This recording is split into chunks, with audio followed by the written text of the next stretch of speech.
First of all, what's it, you come out here and Bill Belichick's out here and all the Ryans. What's it like performing in front of those guys? I mean, it's a blessing anytime, so many people don't get that opportunity, though.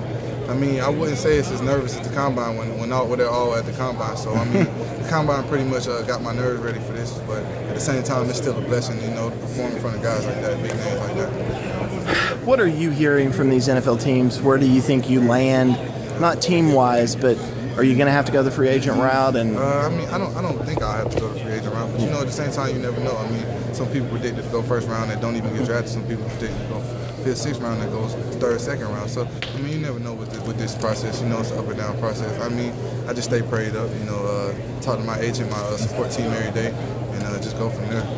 #1 defense in the country. Seems like it was defense dominated today. What was it like being out there with those guys one more time? Oh, it was awesome, man. It's a great feeling. It's so many of us out here too. And for years, people gave Clemson a bad perception.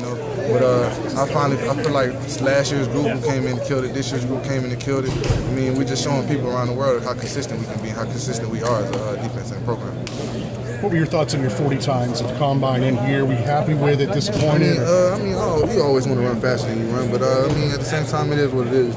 Football is not played in shorts and t-shirts, so none of that matters at the end of the day. When I get into camp, then we'll go from there. You had such a great senior season, kind of came on everybody's radar. Could you have imagined a year ago at this time that you'd be at the Combine, you'd be here, and you'd be having? I set those goals for myself. I actually set those goals for myself early in my career as well.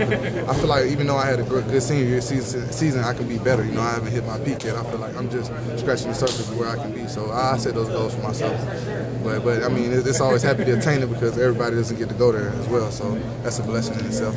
I wanted to ask you about Jonathan Meeks. He was out there kind of hyping you up before it all started. What was he saying to you, and what does it mean to have somebody like him come back? Jay Meeks is like a mentor to me, inspiration, and a big brother all in one. So, just to see a guy like that out there and rooting for you, he's been through the same stressful process, and he knows what to expect. So he's just giving me pointers and just looks out for me, and man, that feels good coming from a guy like that, and knowing I can look to him and talk to him about anything. I mean, it's the Clemson way, pretty much.